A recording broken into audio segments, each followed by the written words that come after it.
2, 1.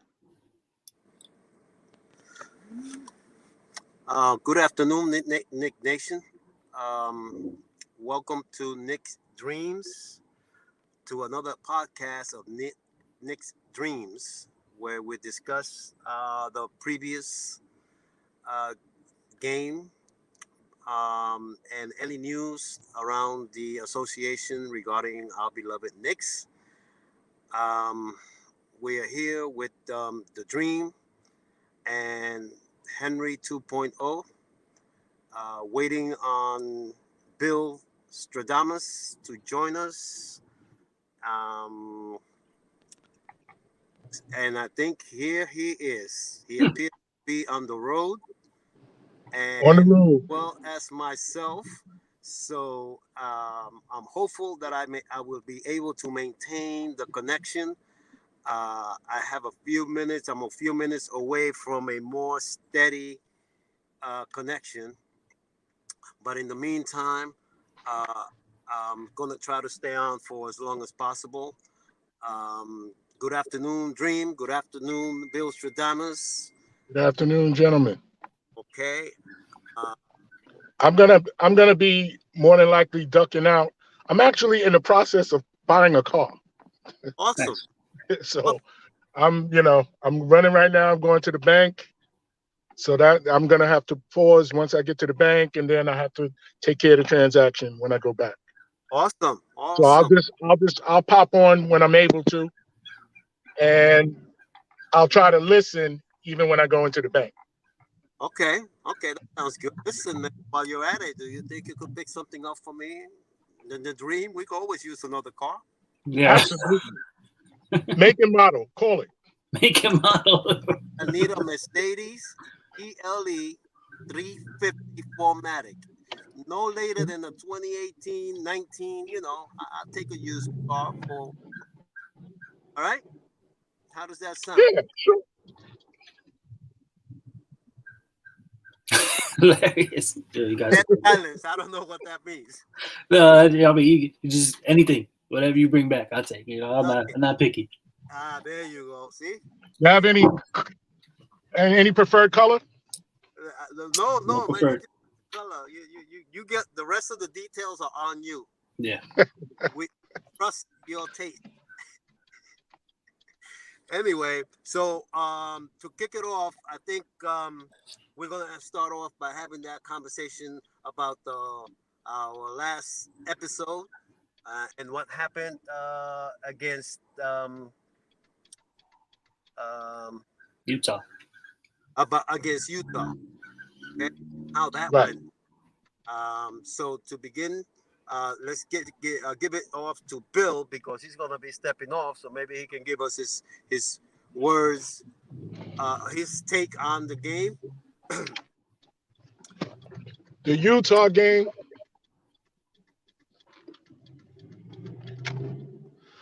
Wow. That game,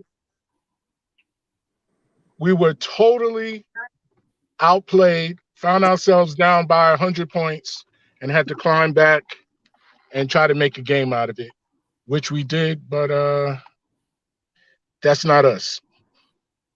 That's not us. Again, the similar thing happened in the game prior to that. We cannot come back from these large margins and expect to win. Not yet.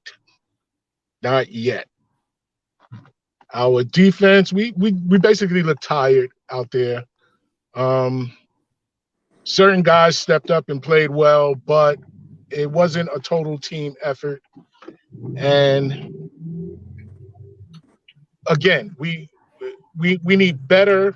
We need to start off with better point guard play so that we're not falling behind by by these large margins and having to suck it up and fight and come back, and then you're losing in the end because maybe you're too tired or you used up all your energy in the fight to come back, and then you got nothing left for the last 3 to 4 minutes of the game. Um, Good things. Quickly played well. Burks played well, and Rivers started off playing well. Rivers seemed like he got his mojo back from the last time he played against them when he hit the 14 straight points. He seemed like he got it back because he started off where he left off with them. And then our beloved coach just took the man out of the game, which I didn't understand that. He took him out for too long. You put him back in, he was ice cold. And I don't want to say too much, but with that being said, let me give I see a cut through my opponent's legs to Dream for the easy 2. Little Kenny Anderson pocket pass. I like that. Coming down and I'm dunking on him. But so I guess what we saw in this game was Oceans run deep and Rivers run dry. So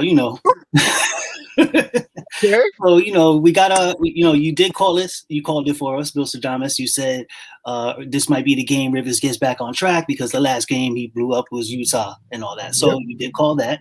The problem with that is that he gave it to us at the wrong time. See, last time he gave it to us at the end of the game, and that was closing out the game. And this time he gave it to us in the beginning, which, that's good and dandy for him to get off, but that takes us out of our natural offense, everybody else getting off. And so when that happens, then he turned into the second half and he goes cold, and we never got into our offense in the first half.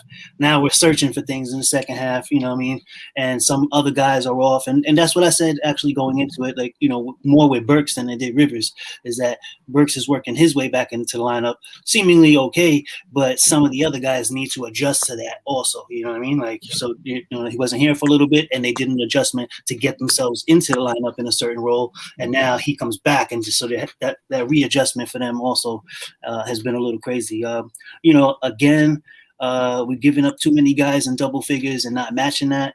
They have 5 guys in double figures and another 2 guys with 9 points. So, that doesn't really work for us. We only had 3 guys in double figures. And I think maybe 1 or 2 guys in 9 points also. But, they put up 48 threes on us. Man, that's tough. You know what I mean? Like, they only made 15, but still just that barrage is a lot to defend against constantly in an entire game. They made 5 more threes than us, and honestly, we're going to struggle on a night that quickly Alfred and Burks combined. What do they got there? 0 for 13, 0 for 4 from quickly, 0 for 2, and 0 for 7 from 3-point land, respectively from those guys. And we just need more, unfortunately. At times in the game, I feel like still Mitchell Robinson and Noel, wrong kind of shadow. We need the I'm all over you kind of shadow, and more often than not, we're getting the I'm here but I'm not, don't mind me kind of shadow. You know what I mean? So it's not, that hurts us in certain games at the wrong time.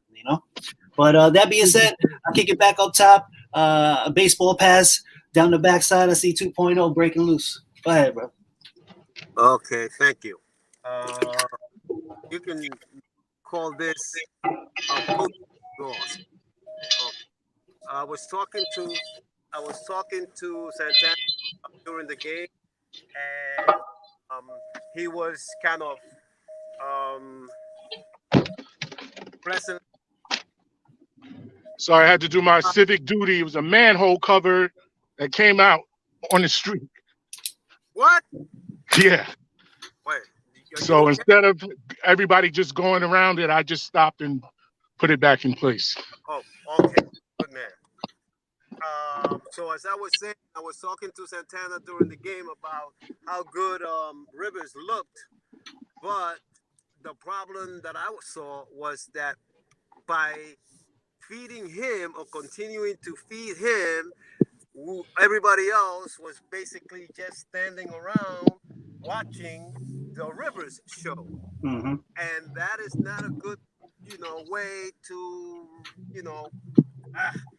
you can't expect to win games like that, because what happens is that then when other players are needed to contribute, they they're not ready.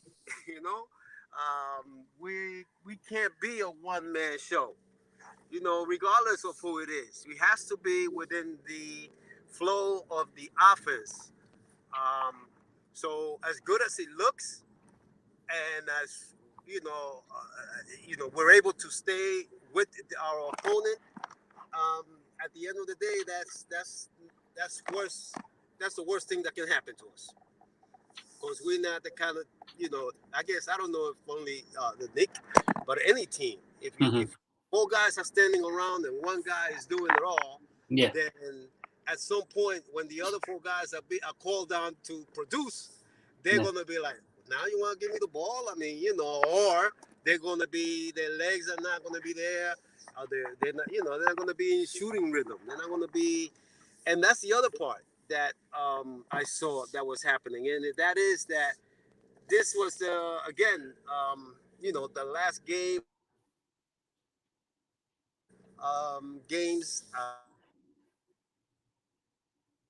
have their legs under them, and like he just, didn't have it for some reason, So, and I think even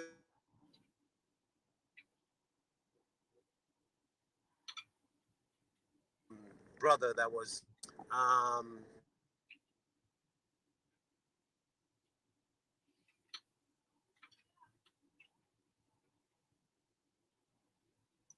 think you're starting to lose you. There you go. You're back. One day they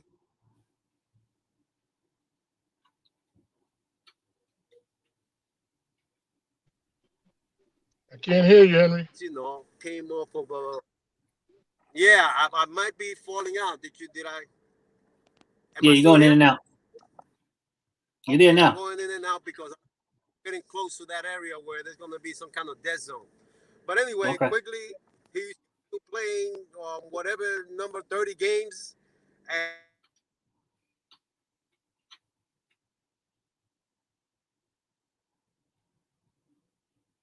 to get used to the.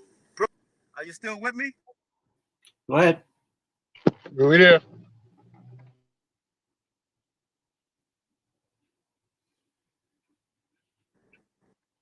All right. He's out.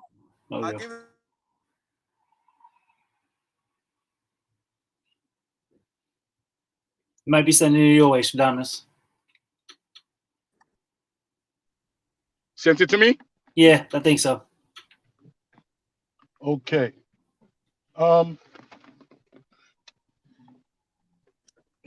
sorry, guys.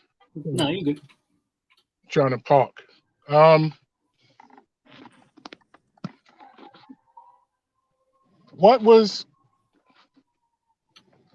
What's going on with Kevin Knox? Oh man, I wish I knew. He's fallen off the table lately. And the thing is, he's getting run, but it seems like all he does is just he just catches and launches, and he's not doing those other things. For some reason, I don't know. It's just not getting through to him. Who's the guy that works with the players? What's his name? Is he working with this guy or not? I'm wondering if they're just trying to make him into a spot shooter is what it seems like more because of his, not the reluctancy, but his idea of what he's doing on the floor seems to be, I'm just going to get to a spot that I'm comfortable with and just fire up, And just fire away. And just fire it up and then get good at that, So I'm not sure. I understand where your frustration is too, Yeah, him and because I'm right now I'm hearing that everybody's available tonight. Okay, good. I know we're not there yet, but I'm hearing that.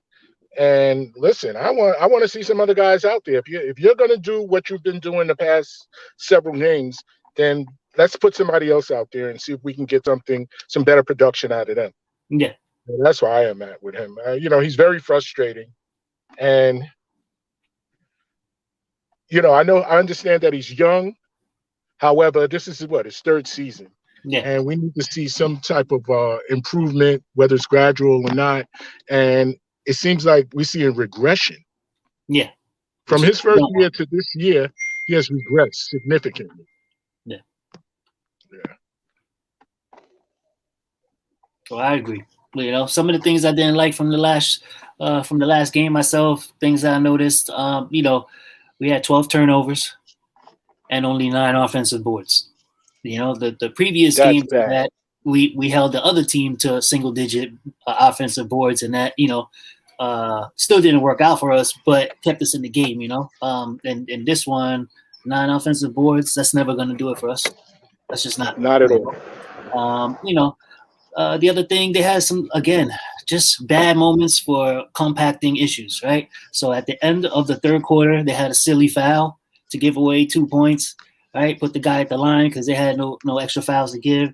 And then coming right into the fourth to start, Niang hits 2 threes, bang, bang, you know? So it's like, you know, right there, they start putting themselves in a hole that you got to start climbing out of. And, you know, like I said, we stated it earlier, they waited too long to get Rivers back hot again. By the time he came in, he was cold, and every time he stuck him in there as a spark plug, it's just misfiring. Everything was misfiring, you know?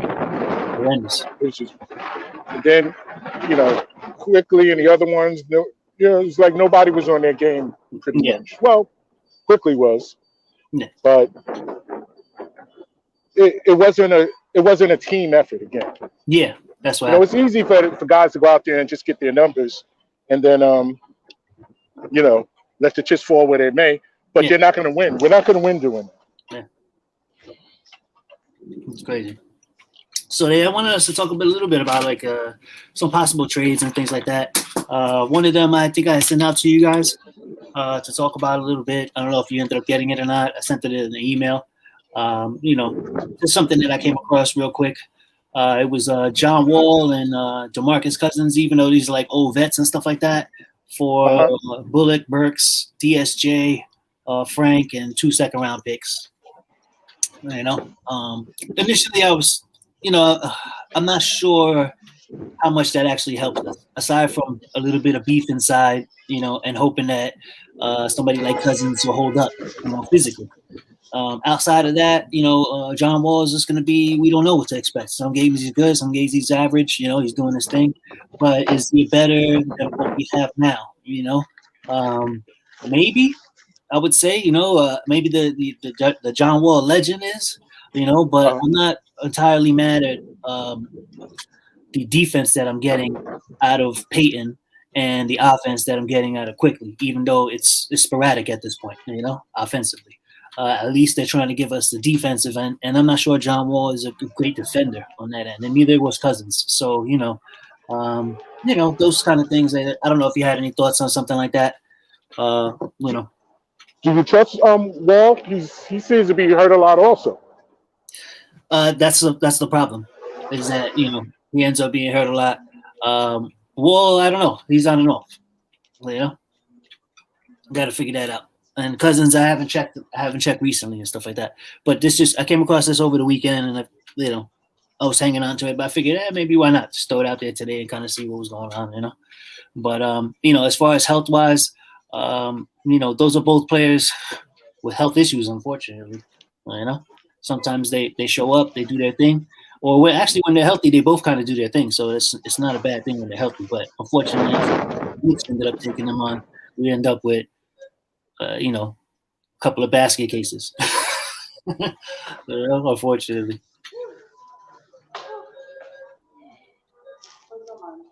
I have to duck out for a second. Good guy. All right. So we lost Bill. I guess we're going to try to move it on. You know, the other thing I noticed for Knicks fans, it's not all in the end, all too bad. You know, we got hit with a lot of teams that had double-digit wins so far. You know, the Utahs, the Clippers coming up. You know, Golden State had 10+ wins. So far, we're 6-8 in this stretch in January. We started out 2-3 in December, and February seems to be shaping up pretty well. I'm not against anything that's coming up, really. You know, we only see really like 1 or 2 teams that have those 10+ wins when that comes around. But outside of that, you know, my hope is up. As you know, for February coming around, we have these 2 games coming up with Cleveland and the Clippers. But if we finish out this month, I'm hoping, 1-1 out of at least split the games. You know, they're both going to be tough because Cleveland's on a run lately, and they're feeling pretty good about themselves. And the Clippers, you know, obviously one of the better teams in the league. So, you know, that being said, you know, February comes around the corner really quick, and in the first 10 games, like I said, Habit's doing pretty well. You know, play like teams like Chicago, Miami, who not really gotten their feet under them yet, and the Washingtons and the Houstons we should be able to take advantage of. So it shapes up pretty nicely. We take care of early schedule in February, then we should be okay. Outside of that, we have to see what we're doing. Each game at a time. I get that, but it's okay to look ahead a little bit to see, maybe some things down the road that we can look to right the ship a little bit. At least end up where we want to end up. A lot of people are saying, even split on the schedule this year. Some of us are picking a little bit more than that. But either way, I think it'd be a good thing if we get off to a nice early jump on the February schedule. As far as the Cavs game coming up, I have on my fatigues and I'm ready for a Friday night fight. Basically, is what we have. Sexton is back, and basically, he's out to remind people that he can still ball. So he's averaging 25 and 4 assists since he's been back. And I see Santana's up here. That's awesome. We know they have Drummond, and Larry Nance Jr. is also leading the league in steals. So that's like little sneaky stats that we got to look out for. I'm not sure if Nance is completely healthy to play in this game, but outside of that, I'll swing it underhand to the left side to Santana. See what he has to say about these games. Well, in terms of the Cleveland game, obviously that's the game that's going to take place tonight. I've been surprised by their performance. They played better than I expected. I thought they were going to be, just horrible, but they've been very competitive. And so, I think it's important that the Knicks, obviously the Knicks need to win this game because they've lost 3 in a row. That West Coast trip was 1-3 when they could have easily been 2-2. Easily could have been 2-2. Maybe 3-1, but they easily could have been 2-2. So they definitely need to be able to, put this one in the bag. And the good thing is they're back home, so they're not on the road anymore. Hopefully they're not, the whispers that's out there in terms of the media and what they were discussing was that, the team was tired. I don't know if it's physical and or mental, but nonetheless, they were tired. That's the whisper. Hopefully they've gotten a few days rest. I know they're coming from the West Coast, so you may get a little jet lag here and there and stuff like that. But you got young guys. I mean, there's no reason that you should be that tired. It's only the first 20 games practically that we're talking about, and so for them to be in a position where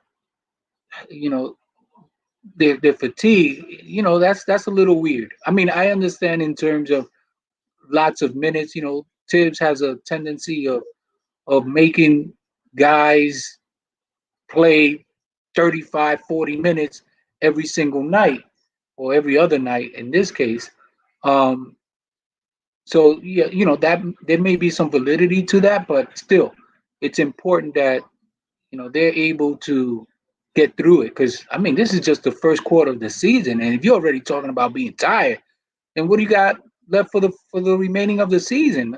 I know they talk about hitting the rookie wall, but we only got 2 rookies on the team. There's 13 other guys that know what this dance is all about. You know what I mean? So in that respect, I don't know. They need to tighten that up. But nonetheless, tonight they need to win this game to get back on the W column. One thing that I found interesting, and we're talking about individual matchups and certain players, what they're bringing in terms of output and stuff like that.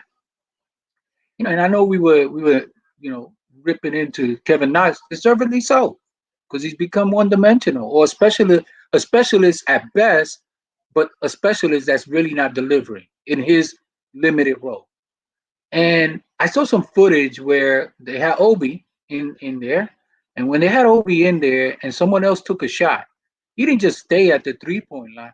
He went to the basket to try to get the rebound if there was a missed shot, which is exactly what I've been talking about in terms of Knox. Come on.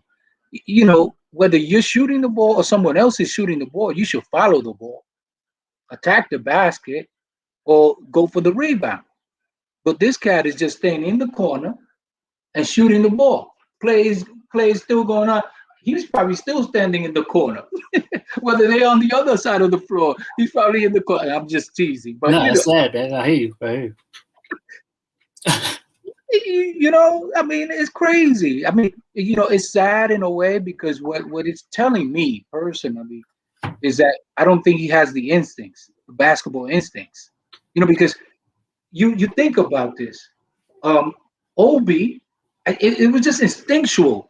Somebody shot the ball and he gravitated towards the basket. It wasn't him who shot the ball. Somebody else on the team shot the ball. He gravitated.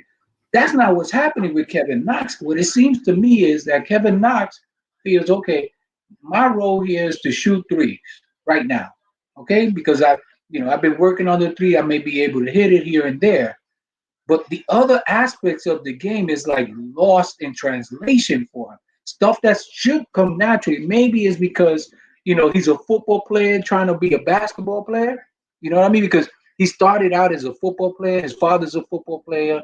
And from my understanding, he was a quarterback, meaning Kevin Knox Jr. was a quarterback, had a growth spurt, and then, I don't know, transition into basketball. And so for him to have that instinct to know what to do when the ball's not in your hands is something that usually comes through the course of playing constantly.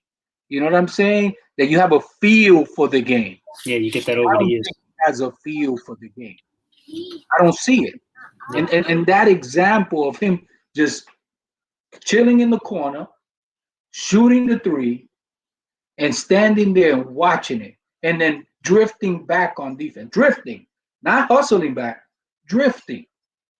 I'm like, and then when you look at Obi, somebody shoots and he's going towards the basket. That's instincts. Yeah, he has more aggressive nature. Yeah, to teach, if you have to teach that at this level, then we got the wrong cat. Yeah. And it seems like he's conceded into being just a spot up jump shooter, not even on the move jump shooter, just a spot up jump shooter. That's what we talked about. Bill Shadamas was saying earlier is like what's going on with him, because like what you were supposed to be much more than this. Like that's not what we drafted. We didn't draft a jump shooter. Like there was other ones available if we were going to do that, But and we don't need that necessarily for our offense. We don't need jump shooters that don't play defense. But that doesn't make any sense, So especially jump shooters that are not making the shots right now. And it's worth at 6'9", you're averaging 1 rebound, 2 at best. Yeah, that's the thing. Yeah. What? Come on, man. Yeah. Come on. What's that? Yeah. That's not gonna cut it. Nowhere.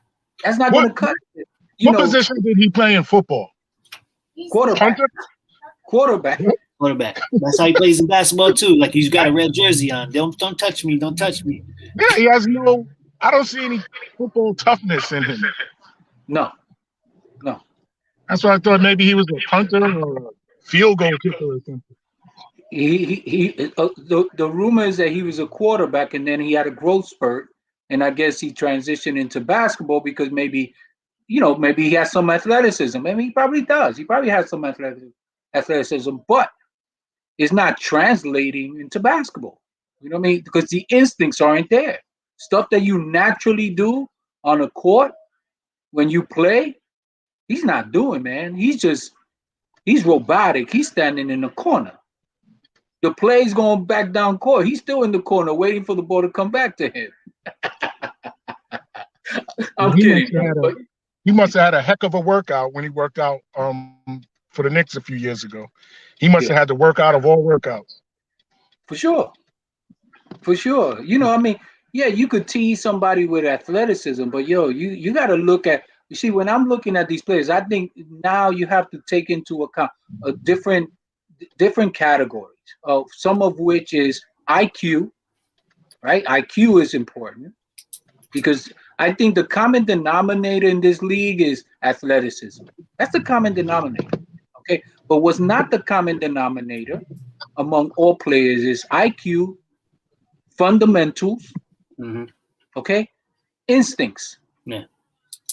Those are 3 areas that There's no every athlete or every basketball player in the league has all three or any combination of. That's a hit or miss. Yeah. You know what I mean? So if I'm a scout, I'm gonna look at those things to try to set myself apart as a team, as a franchise, in trying to get those kind of players. You know what I'm saying? Absolutely. Excuse me a second, man. Excuse me a second. All right, so what we're gonna do is pick it up there when we were talking about the game, continue some of those stats. Basically, you know, what I see coming up as far as Cleveland itself. You know, right now, the last 5 games they haven't really been playing all that tight of defense. Their offense has picked up, but their defense has dropped off. So basically, in their last 5 games, going back to Brooklyn, and even some of these were wins for them, but we're still looking at the numbers that they gave up on the defensive end. 135 to Brooklyn. They beat Brooklyn though, even though they gave up the 135. They also in the following game gave up 113 in a win. Also, they lost to Boston and gave up 141. They lost to the Lakers. They gave up 115, and they just beat Detroit. And they still gave up 107 to Detroit, who's like the worst team in the league. So basically, they can be had on the defensive end. The other thing I noticed is that they're not really playing that well on the road. They're 3-5 on the road, so that may work in our favor, a little bit in this game. And on average, we're still keeping teams, even though like we haven't been playing the top D that we're used to, the standard D that we set for ourselves. We're still playing pretty good D. On average, we're keeping teams to -5 points a game. So and then you throw in some of the games like a Golden State where we have them to -9, and then a super rarity. You have like an Orlando game where we kept them like -21, but that's just a little combination of bad shooting plus our good defense in that game. So, those kind of things, I look to and I have hope for, in turning things around. I don't think we've been that far off even in our losses. Some things frustrate us because we want the team just to perform better in certain areas. Like, we don't want to see knucklehead mistakes at the wrong time. We don't want to see regression in play. Especially when you show us. So the problem is, if you show it to us, we expect it every single time. At least 9 times out of 10. So if you show us you're gonna hustle and play defense, and you're gonna show us that you're gonna make those 3 out of 5 threes, and don't come, 3 out of 25 the next 5 games. And you're not rebounding, you're not hustling back on defense. That's not helping us from anybody, especially Knox, since we seem to be beating up on Knox a little bit in this game. But I see Bill Stradamus jumping back on. Let's see what he has to say, closing out some of his Cavs predictions, and see what you see for the game tonight. How many times have we played Cleveland already? We played them twice in the preseason, and now twice in the regular season. This will be our 5th time, really. This will be the 5th time. Wow. Yeah, we beat them 3 times, and then they beat us the 1 time. Okay. This is game 5. Well, it seems like we can beat them, but then remember the last time we played them, they didn't have their guards. Yeah, each time we played them has been a different circumstance of players that they've thrown at us. Like they had Sexton early in the year, Sexton and Garland, and we beat them. And then they didn't have them, and we beat them, and then they beat us with nobody. Like, so it's been a kind of those weird teams, That's why I said earlier, I was like, man, I'm ready for a Friday night fight, because that's what's going to be, a slug match, And, I even mentioned that, even with their added offense, they haven't really been playing defense all that well. So, that'll bode well for us if we just bring a little bit of shooting. They'll let us shoot our way into the game today, They did us a favor. They beat Brooklyn twice. Yeah. Oh, yeah. Absolutely. So, I was happy about that, and it was a great watch. Sexton really had a great matchup, a 2-game series against them, but that one game where they went double overtime, I think it was, or something like that, really, in the end, was something special to watch. I actually put his jersey up for the jersey alert, the common sense jersey alert. All right, if I got him, I'll put him up. But you got to watch this guy tonight, okay? Knicks fans who's watching, who's dialed in, jersey alert, So watching him the other night, man.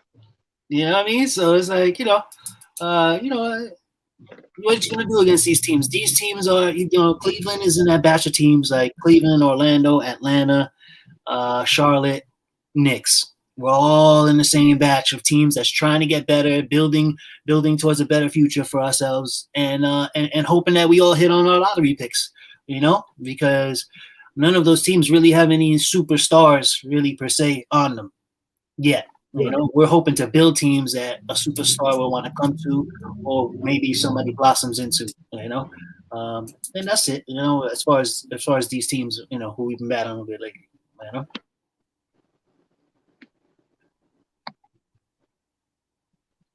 You think he's gonna or do you think Tibbs is gonna shake up the lineup anytime soon? I think I don't know that it needs much more shaking up. I think we just need to figure out like I said, it's nice to see Rivers go off, but Rivers going off in the first half is not part of our offensive design. Right. You know what I'm saying? So it's like, what do we do with that? Like, I don't know what to do with that. So I have to just chalk it up for, okay, that's great if he comes off the bench and does that, or if he comes off towards the end of the game, you give us that in the third and the fourth quarter, we win the game, So, I just don't want to see those type of things, like the development of individual players take over the development of the entire team progress, And so sometimes I think because either the players are new to the team and we're all trying to figure each other out, the rookies are new to the league and they're trying to figure their place out, we keep getting these games where we have one guy go off and the rest of the team struggles with that, outside of Randall, because he's such a vet, like a quality vet, that he doesn't let that really affect his game per se. He might see it happening in the first half and he makes an individual adjustment. See, that's right. If we had 5 Randalls mentally, you know what I'm saying? Especially this year, they can adjust to that. Oh, this is what's happening in the game. Okay, I'll adjust my individual game to where I'll still be effective. I'll be in there battling for rebounds, so I'll get some offensive board will lead to 2 or 4, maybe even 6 quick points around the basket, that kind of stuff. While this guy figures out he's not going to be an all-star this year and he's just shooting the lights out of the gym, like it's okay. Because that's really what was happening. Like, and even Rivers in the beginning when he started the streak and started the first couple of shots, it was like, okay, he had like one way pump fake, he drove in a little bit, dropped the teardrop. Okay, he was like, okay. And he's looking around like, okay, I guess I'll take over this little bit of the offense here since nobody else is really doing anything. And eventually the ball just kept falling in his lap. And it was like, all right, I'll put this shot up, I'll put this shot up, And next thing you know, you have whatever he ended 10 for 10 in field goals. And I forget how many threes in a row he made, 4 or 5 of them, right? Something like that. So, it was cool. Like I said, it's always fun when you get that because we weren't expecting that. Most of us weren't. You mentioned that it might happen, but and then we take it from there. Basically, because the guy had it was, and it happened. So it was like, it was a good observation, is what it was. It was because you noticed that in the last game, and some of us have forgotten about that. And that's why we have, different minds on this show, is that, we all look at things a little bit differently and bring a great perspective, collectively. So it's like, so that works out. And sometimes we even call scores that are close, so that's not bad either. So, but do you have a score for us? I'm not sure if you got to head out and go pick up these cars for us, this whole fleet that you're picking up right now. But, Yeah, I got a score, though. Little final thoughts on the score? Yeah. We're going to win this one 111 to 104. Nice. 111, 104. Nice. Okay. Anybody, any reasons, or anybody you looking for particularly to contribute to this? I heard Frank was coming back. Oh, okay. Interesting. Not bad. So it's not bad. That's bad. 111, 104. Okay, so we have, we're not that far off. I was looking at, some of the things they have more of the 3 and 5 on the road games this season. And I came around similarly. I think because they allow teams to score more on their average, especially the last 5 games, I think they'll keep that up. And I think that coupled with the fact that the Knicks are, pretty much holding teams to -5 on their average, so we'll bring them down. I think their average is like 105, actually 105 point something for the year, scoring wise. But I don't think they'll score a flat 100, so I gave them the 101. But then I gave us a couple points, because they're allowing teams to score a little bit more. I wanted to, what they could. tell him. I wanted I gave us the to 107. take out a large thumb. 107, 101. And, No. go Knicks, pretty much. I'm not sure what the rest of our co-hosts are, but I'm sure they have plenty of things to add.